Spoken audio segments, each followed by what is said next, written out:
Good morning, Church of the Foothills and friends. My name is Nathan Hill. I'm so honored to be your pastor. It's good to see each and every one of you here this morning. Now, I know there is excitement happening in families that are in our midst who are growing, who have new siblings. Yeah, I'm talking to you, Liam and Oliver. We're excited to see guests with us this morning and to welcome also a guest to share with us today in worship. So I'll introduce him in just a moment. First, for those of you online, welcome. For those of you here, welcome. In just a few moments, we'll pass an attendance booklet down the pew. You can fill that out, especially if you'd like to be connected with us and contacted. If you'd like to be on our email list or have me or another person reach out to you just to connect with you this week, you can share your contact information. And we have volunteers who pick those up at the end of service. There are also prayer cards. You can share ways that we can pray for you and support you, and other ways that you might respond as well. And of course, you can always make gifts online at churchofthefoothills.org. And if you're online, you can also say hello in the Facebook chat, just so we know that you are here. It's good to be together. It was a week of challenge, a week of excitement. There's just a lot going on this week in all our lives. And so we bring all of that into this space as we begin to worship. First, I want to introduce our guest speaker today. We're so excited. I got to hear his story on a Zoom call with this organization that we have a relationship with called CLU, Clergy and Laity United for Equality. And that organization is connected faith communities from across LA and Orange County for work of justice and care for those who are vulnerable. It's a really powerful organization. And I was on a Zoom call and got to meet Tin Ngyuen.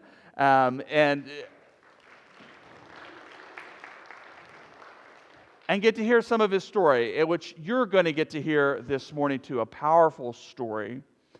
And how this relationship kind of evolved was I heard his story, and then I was reading a book called The People's Guide to Orange County, which is about a different sort of history of Orange County, beyond just the orange groves and things.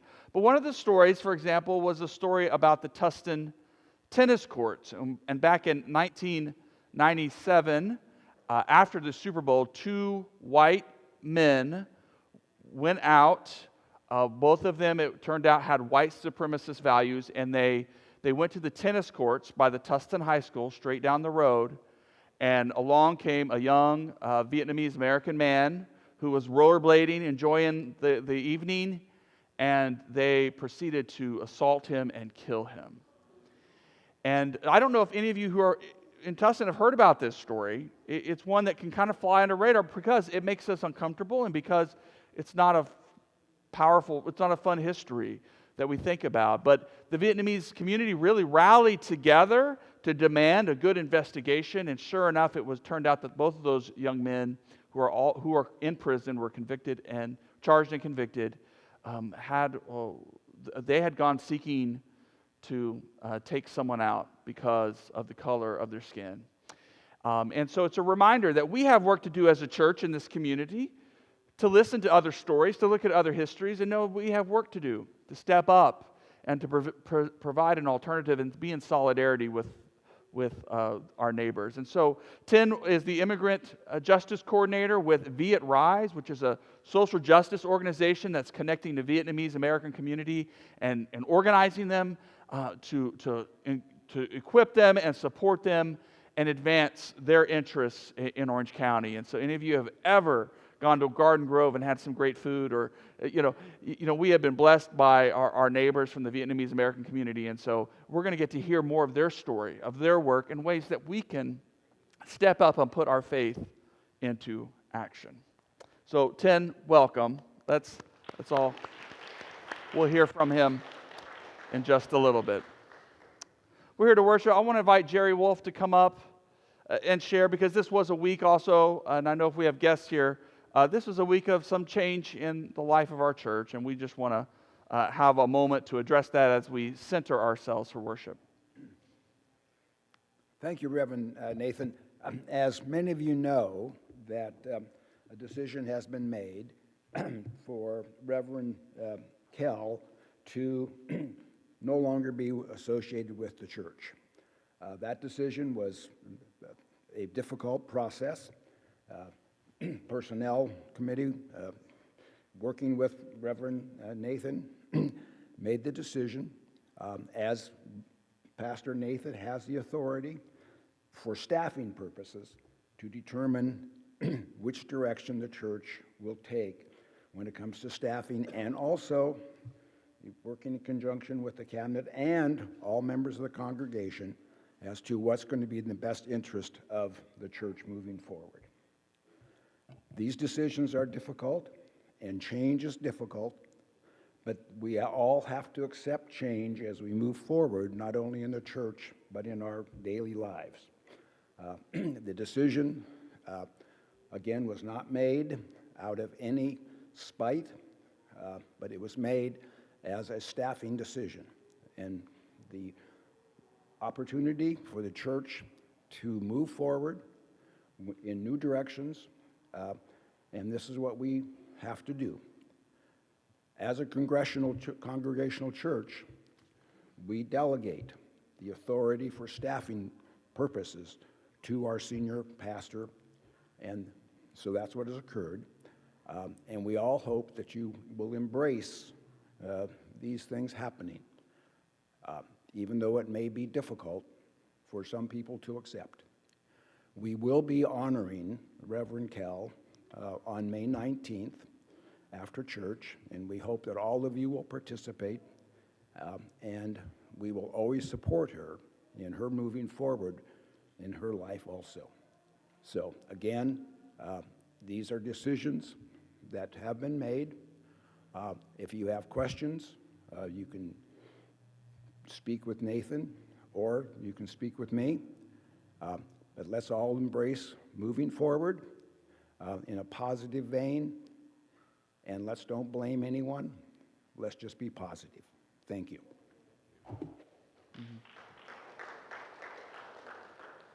Thank you, Jerry. It was a long week, and it was difficult. Difficult for Reverend Kell as well. And so I invite you to pray for her, hold her close.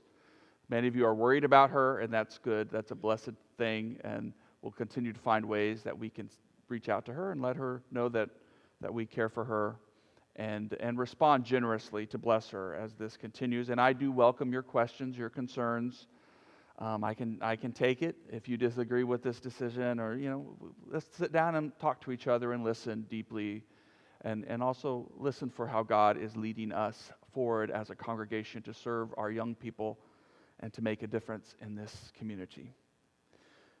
Bringing that into our space, our heavy hearts, the conflicted emotions that we feel, everything that's going on in our lives, know that those emotions, those feelings, those thoughts are sacred, and they are received by a God who loves us and welcomes us where we are, as we are.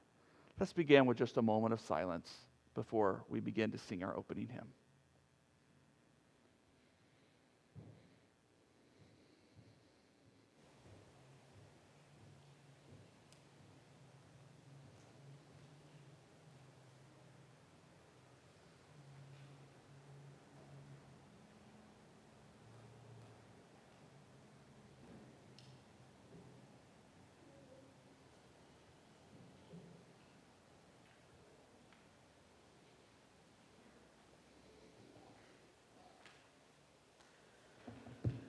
Thank you.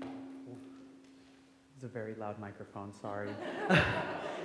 Let's give praise to this beautiful, beautiful morning and sing Morning Has Broken from Chalice Hymnal number 53. Please stand.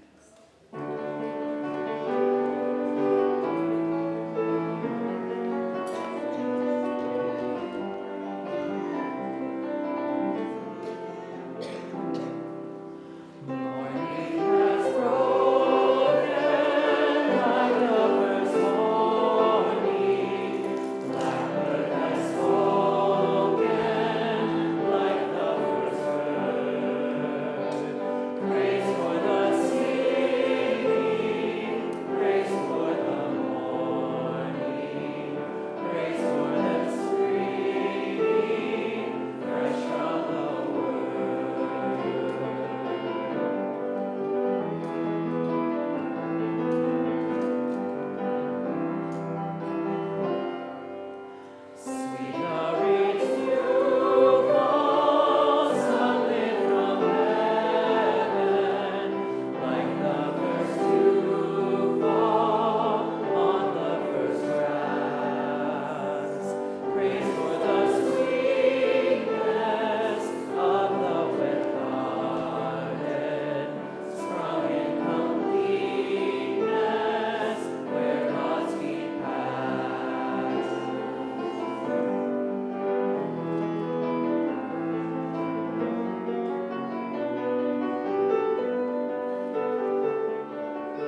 love to take this time to turn to a neighbor, share a word of hope that you bring with you today.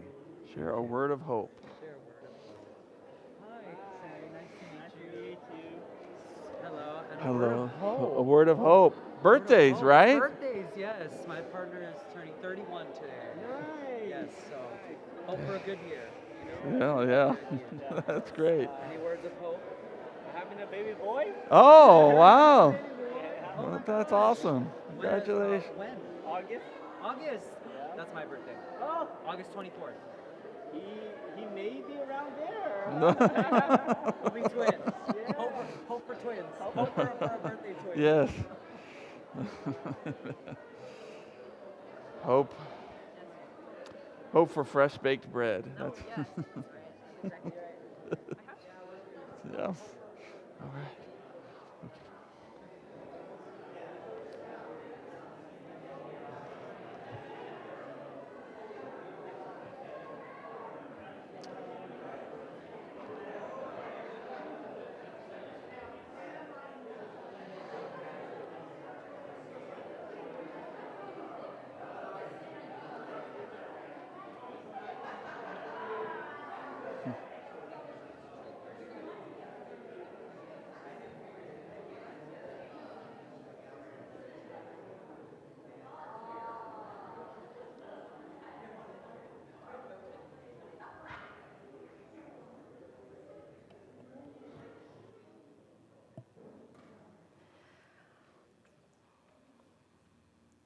From Corinthians, verse 1, lines 10 through 18. Now I appeal to you, brothers and sisters, by the name of our Lord Jesus Christ, that all of you should be in agreement and that there should be no divisions among you, but that you should be united in the same mind and the same purpose. For it has been reported to me by Chloe's people that there are quarrels among you, my brothers and sisters. What I mean is that each of you says, I belong to Paul, or I belong to Apollos, or I belong to Cephas, or I belong to Christ. Has Christ been divided? Was Paul crucified for you, or were you baptized in the name of Paul? I thank God that I baptized none of you except Crispus and Gaius, so that no one can say that you were baptized in my name. I did baptize also the house of Stephanas. Beyond that, I do not know whether I baptized anyone else.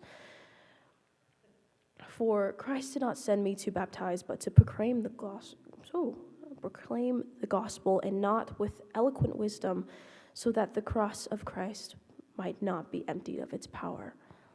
For the message about the cross is foolishness to those who are perishing, but to us who are being saved, it is the power of God. What does it mean to be united in the same mind and same purpose, even as we celebrate our diverse community and stories?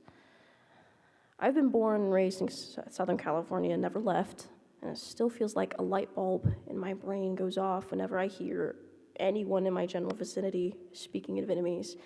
For years on end, I've been so immersed in English every single day, and at times my Vietnamese vocabulary and sentence structure just fades away, depleting little by little, especially since I have only spoken within my family, no one else.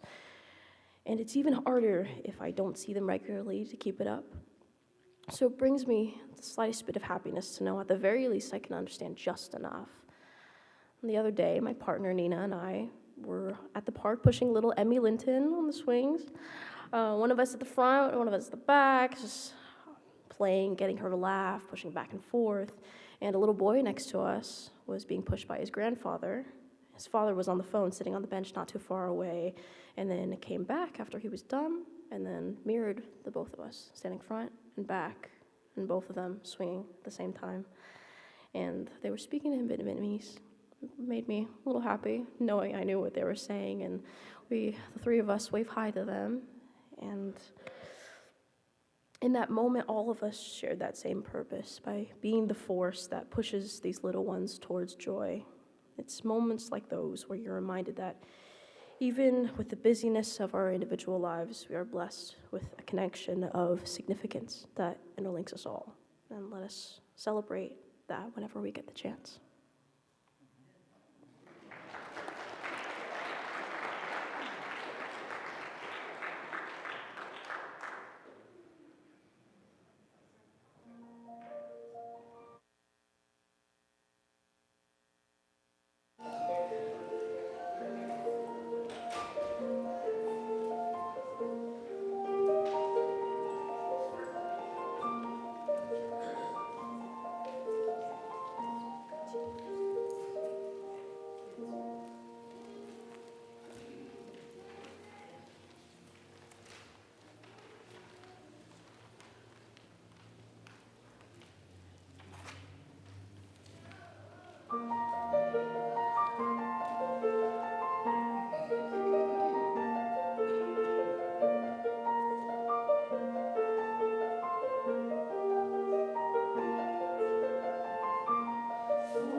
want to have a moment of blessing for our young people as they continue their worship and wonder over in the children's suite in Davis Hall. And so join us as we sing Sanctuary. Hold on. It's good to see you all this morning. Prepare me to be a sanctuary, pure and holy, tried and true, with thanksgiving. Y'all excited about your new sister? Y'all excited to learn? For you. Everyone receive a blessing. The blessing of God go with you. Mary, pure and holy, tried and true, with thanksgiving, be a living sanctuary. All right.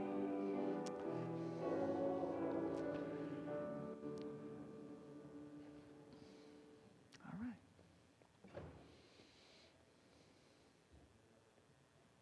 I had a great presentation, but due to my fault, I'm not unable to give a presentation to you. I'm going to give a presentation, but not to show the slides to you all. My name is Tin Ngyuen, and I'm the Immigration Justice Coordinator at VietRise. I'll get into about my own background later after my presentation. At VietRise, we advance social justice and build leadership within our Vietnamese immigrants community, and we build leadership through narrative change, cultural competence, empowerment, and civil engagement. We have 3 areas of work that we focus on, which is housing justice, economic justice, and immigration justice. We focus on with the housing justice is conviction defense and policy on rent control and rent stabilization. But today I'm going to more focus on the immigration justice. With our immigration justice area of work, we advocate for policy to end ICE transfer in California, of course, in Orange County and Little Saigon. We have a program called the Immigration Support Services, where we provide all community members that's coming home from prison or detention and assist them to navigate and integrate into our society successfully by helping them to get their crucial documents such as IDs and driver license, work permit, employment, housing.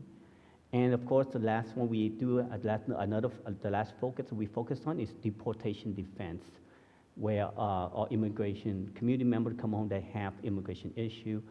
We assist them with their campaign and with their immigration issue.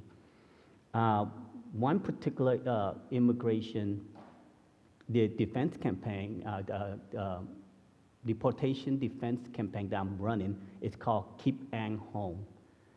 So let me tell you a little about Ang. I had a whole video of him talking too. I was like, it was very moving to me. But I guess I'm gonna speak on his behalf for you, okay? All right, so Ang was born in Vietnam and came over at a very young age in his youth. Experienced racism and prejudice, and bullying. He took to the street. He took to the street and found protection in gangs. And that led him to I won't say a lifetime, but led him to commit offenses that land him into prison, where he spent over 25 years incarcerated. During this time, he recognized and took accountability and responsibility for what he had done, and he started turning life around. He stopped blaming the community, stopped blaming everything that happened, and started finding himself that it was his own doing. And he started taking classes, such as alternative violence, and attended NA and AA to help him with his drug addiction, and create a healing society. These class took him and helped him to work on his transformation. He went back and got his GED, something he's very proud of. But on the day of his release, after he's done his sentence on his term, he was picked up by ICE, and they released him, but then they pick him back up again, where he spent another 3 months in ICE detention. And he was issued a travel document by the Vietnamese government. He's still under not only the final order to be removable, but they have a travel document for him, so they could come pick him up and send him back to a country that he had little or limited memory and knowledge of. His home here, when I asked him what's home mean to him, he said his home is where his family is at. It's where his mom, his parents, his siblings, and his nephew and niece. He said it's been 25 years that I didn't get to watch my nephew and niece grow up, and now I'm under threat of being separated from them again. So he said home to him is where his family is at, where his community is at. But he didn't give hope. He keeps striving. He got employment. He worked now, and not only that, on the days off, he go volunteers at do community work. He volunteered at Paul for Life, where he go in there and he cleaned the dog kennel. He walked them. He give them love and companion. And I asked him, "Why are you doing this?" He said, "Because they remind me of me." And so that is pretty much the reason why we are pushing the governor to pardon Ang. But let me go into a little history about, not a little history, but a little bit about the prison to deportation campaign pipeline. We all heard about school to prison pipeline. Well, the prison deportation pipeline is pretty much when a person is got entangled with the legal system, they go to prison, they serve a time, they could change, they change their life around, everything like that, and everything that need to be done, have completed their time. When they release, they don't get to see their family, they don't get to unite with their family. They get picked up by ICE, stay at a detention center, fight their case, and if they lose their case, they get deported back to a country that, like some of them, came home as a little kid. So they don't get that. It's another way of the government, at least for me, in my Vietnamese community, is to push family separation on us. And a lot of this, I also want to be aware to acknowledge that a lot of these individuals have somewhat, when they were younger age, they have experienced some kind of trauma. At least for the Vietnamese community, for ourselves, right? In my generation, not only we experienced the displacement, the war, and coming over here and experience the bullying, the discrimination, the prejudice. These kind of, and the lack of resource to help us have led a lot of us into the street and get entangled with the legal system. I also want to to point out that, sorry, I got to read this, point out that you see, the vast majority of women, right, in prison right now are survivors of violence before their incarceration. So, even though these community members, is I don't want to justify what they have done and nothing like that, but there's a reason why it led us where we came from, where we are. And the prison pipeline is pretty much based in this little cycle, which I had a presentation, real nice. I have a slide. Trauma, lack of resource, racism, right? Causes to entangle ourselves with the legal system.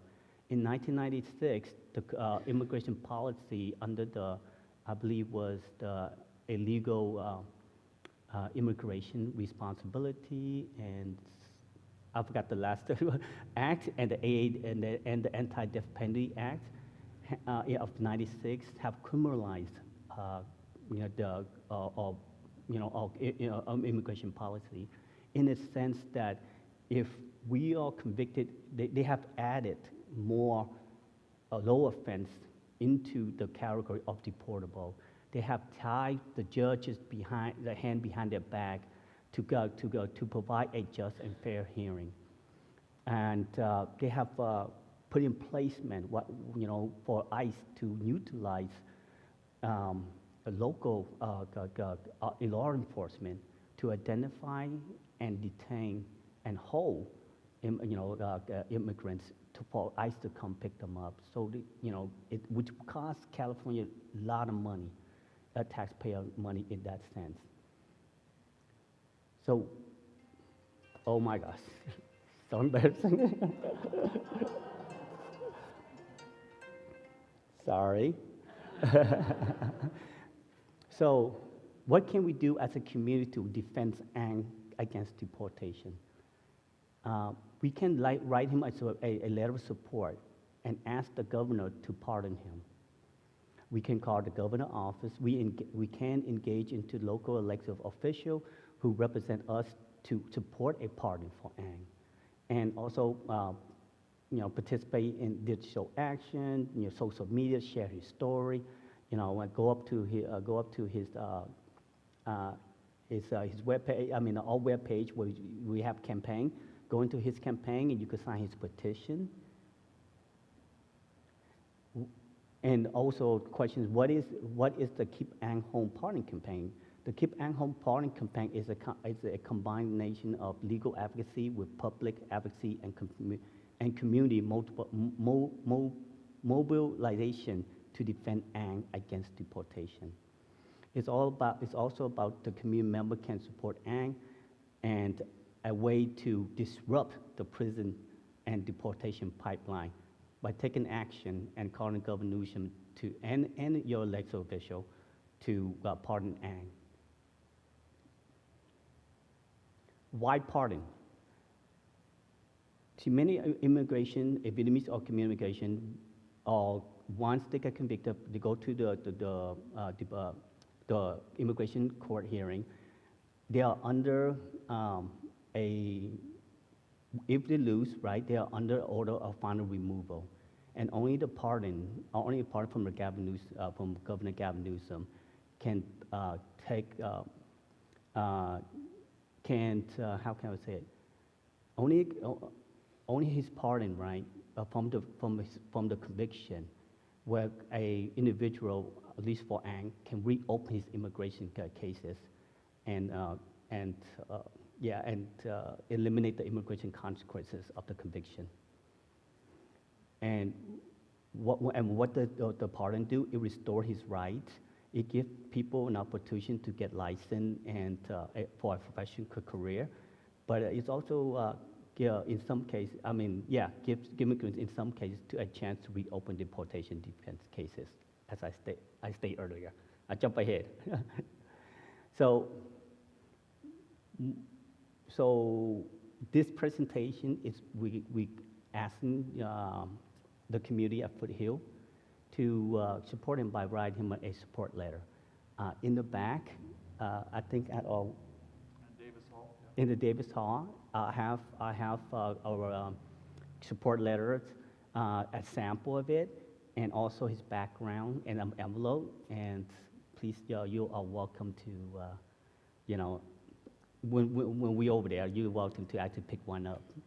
And I think I'm really compelled to kind of tell you about my story a little bit.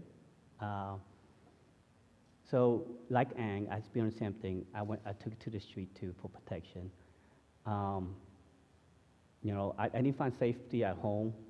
In school because of bullying and prejudice. I didn't find safety at home because my dad wasn't able to cope with the trauma of war and the race that he's felt in the 80s. So, abuse was a norm to me. So I took to the street and I joined a gang for protection, which led me to a life of crime. drug addiction, which led me into prison for a crime that I committed, a horrific crime that I committed. I took a man's life, and I was sentenced to life without the possibility of parole. I deserved that because I took a father away from his daughter, a son away from his mom, and a brother away from his sibling. And first again, I blame the community. I blame on everything. It didn't take accountability. But I'm really compelled to tell you this, that it's only until I find Christ that I turn my life around.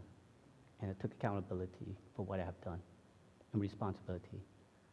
I remember a friend of mine, he was reading the Bible and I was walking across. And I know God set me in his path. And I walked past, I could walk anywhere else, but I just walked by his table and he had a book. He goes, "Hey, youngsters, why don't you sit down and entertain me, you know?" I go, "I'm not going to read. You read the Bible. It's not for me." But he sat me there, he goes, "Just entertain me, youngster." So I sat down. So he read me a passage that I still remember today. He said that first seek the kingdom of God, and your desire will come. He will feel desire in your heart. And I remember saying to him, I had life without the possible parole. You know, I'm going to die in prison. Desire my heart to be free, and that's not going to happen. So, but he said, just seek the kingdom of God. And I did that. And I just think in my head, like, oh, God's going to set me free. He's going to set me spiritually from my addiction, from gang, from prison politics, you know, and from my depression, everything. I just never thought that he would set me free. And here I am in front of you all giving my testimony. And I just want to end with that. Thank you.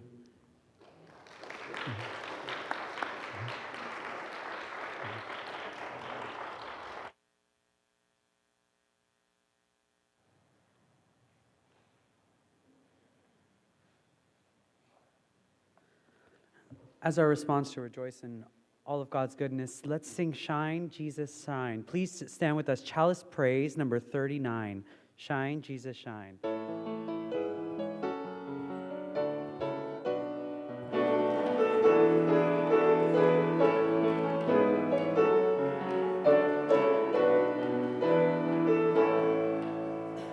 Lord, the light of your love is shining in the midst of the darkness shining. Jesus, light of the world, shine upon us, set us free by the truth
Howdy. Last Sunday, as part of our Care and Share circles, we got to name something about creation that we wanted to see endure for at least 7 more generations. Remember? Yep. Remember what you wrote. Those are some of the places, animals, and natural things that we don't want to lose from this amazing God-given world.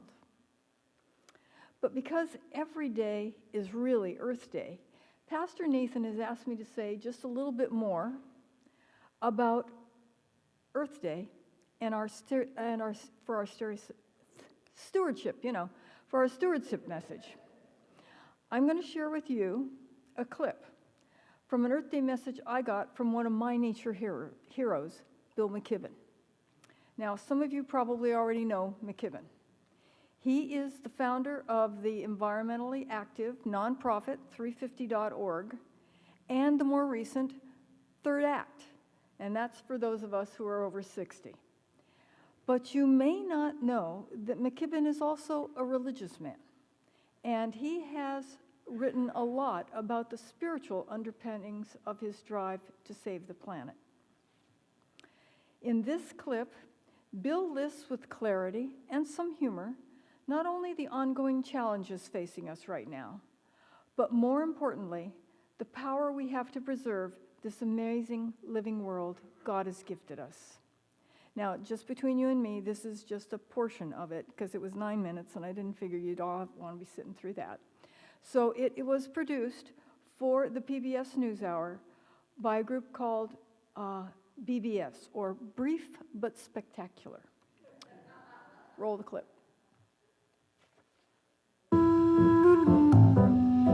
Climate change is unique among our political problems in that it comes with these really tough time limits. It's hot out here. We're kind of used to problems that exist forever and we make incremental progress on them. As long as I've been alive, America's been debating whether or not to have national health care like every other industrialized country. I imagine someday that we'll eventually do it, and I hope it's soon because people die and go bankrupt every year when we don't. But the fact that we've delayed doesn't make it harder to solve the problem when we eventually get there. Climate change isn't like that. Climate change is this series of ratchets that work one way. Once you've melted the Arctic, no one has a plan for how you freeze it back up again. No one can set a kind of exact drop-dead date for planet Earth, when climate change will just overwhelm us. We've already raised the temperature of the Earth pretty near 1.5 degrees Celsius, which is causing extraordinary problems. The North and South poles are melting. The hydrological cycle, the way that water moves around the planet, is completely disrupted. So we have way more flood and way more drought. That's going to get worse at 2 degrees Celsius and worse again at 3 degrees. Compromise is a very useful thing in a democratic society. That's how most of our problems are solved. You think that there should be no minimum wage because you're a libertarian. I think the minimum wage should be $30 an hour because that's what it takes to live. We meet in the middle at $15 and we come back in a few years to argue it out again. That's not how climate change works. The negotiation that's going on here isn't between Democrats and Republicans or environmentalists and industrialists. The deepest negotiation is between human beings and physics. And physics is a very poor negotiator. It's just going to do what it's going to do, so our job is to meet the bar that it sets.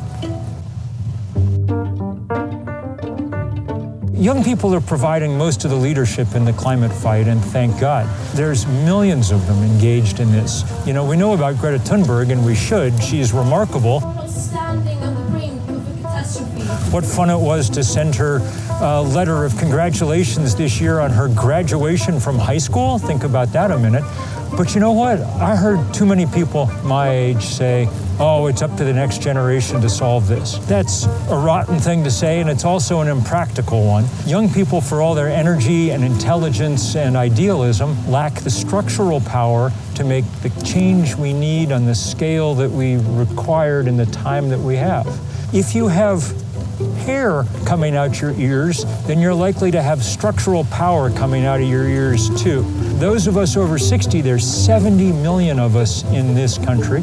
We all vote, and we ended up with most of the money too. We got about 70% of the country's financial assets. So if you wanted to take on Washington or Wall Street, it's good to have some people with hairlines like mine backing up those young people. Those of us in our 60s and 70s and 80s now, in our first act, we were around for the greatest moment of social and cultural and political transformation ever.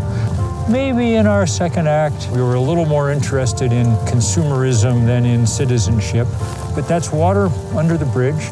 Now in our third act, we have time, resources, skills, and a sense of legacy, of the world we're leaving behind.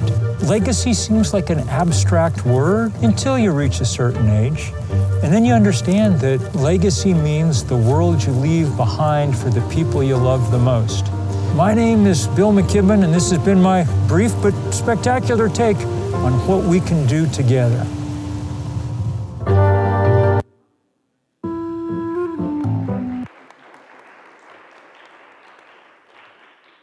Love that man. Legacy. It's what we leave behind for those we love.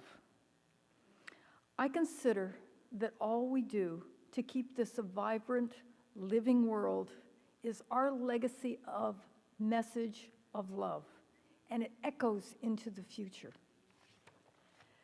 Now, I also consider that all care of the environment work is environmental justice. And you know, environmental justice is social justice because everyone needs clean air, clean water, breathable, environment, healthy food, unpolluted soil. And I want you to know that your contributions here at Church of the Foothills help us make that happen. Because we're working with groups all over. I want to thank you for that, and I want the ushers to come forward, please.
Would you join me in a time of prayer?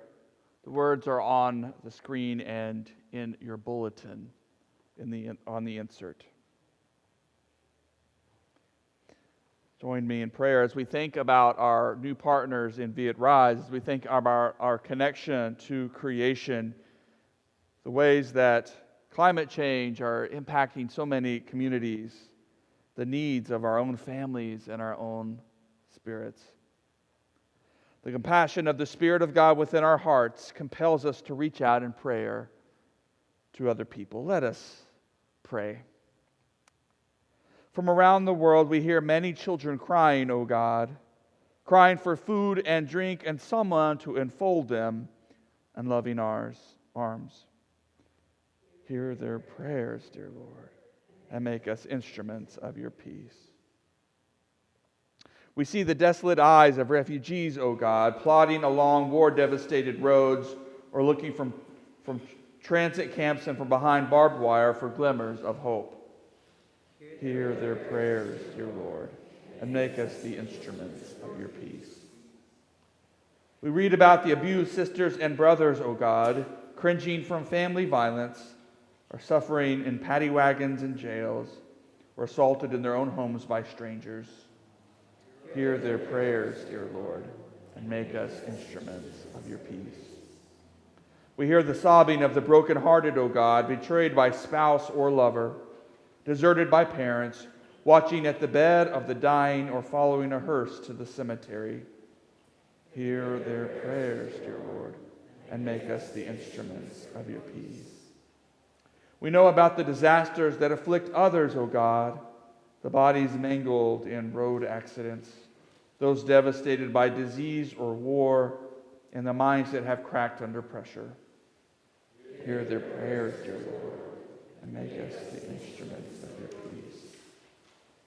We read about your church, O God, in some places overcrowding its buildings and others battling to maintain services, or in some countries meeting secretly behind locked doors. Hear their prayers, dear Lord, and make us the instruments of your peace. We look on the faces of both friends and enemies, O God. Some of our friends are doing it hard, while enemies seem to be getting it easy. Yet all are souls for whom Christ died. Hear their prayers, dear Lord, and make us the instruments of your peace. Holy friend, while we have been praying, you have been busy answering our petitions with an ineffable wisdom and an indefatigable love. Thank you. Through Christ Jesus, our Savior. Amen. Thanks be to God. Again, it's great to have each and every one of you here today. Thank you, especially if you're a guest, a visitor with us. Thank you for worshiping with us this morning. We'll continue this celebration of community and around the table over in Davis Hall, which is right across the courtyard, where we'll have coffee and some goodies to share, where you can say hello to Tin and welcome him and pick up a letter to share in support of the effort to keep on home, as well as some bread. I think there's bread over there, some fresh baked bread that you might want to pick up for lunch as well. There's a lot of goodies to share, as well as time together. You'll find ways that we respond on your bulletin, the back of your bulletin. Please note that May 19th we will be celebrating the ministry of Reverend Kel Henderson, and we'll invite you to share notes, pictures, artwork that you might have and bring a card that expresses your love and care and appreciation for almost 10 years of ministry with us. And some other ways to plug in and find support: a new caregiver support group that's starting, a women's fellowship lunch on May 11th, and some other opportunities to respond together. So we continue this time. And as well, if you are interested in learning more about our church, yes, you can go to our website, but you can also reach out to me if you feel you're ready to be a member, which is both a practical and a spiritual reality of committing to our shared work together. We would be honored to speak with you and pray with you as we talk more about that and about your next steps in this community. All right. I think that's it. I think we have our marching orders today. Thank you, Tin, for being with us this morning. Let's celebrate him. I told him he can have his laptop open and you can check out the video. Maybe you can play the video for some folks to hear in On's own words his journey and how we can support him. And if you have questions, you can connect with him after worship over in Davis Hall. Beloved, we know there is a lot of work and it can be overwhelming at times. So many commitments, so many things that pull us this way and that. And yet, we have this moment. We have our hands, our feet, our energy, our breath. We have our voices, and no matter how small they may feel, they make a difference. Go and use those gifts that you have. Know that you are enough, that together we are more than enough. May we witness and lift one another toward the joy of a world of healing, a hope of renewal, of balance for all of our neighbors and for this very earth. Go in the peace of our God. Amen.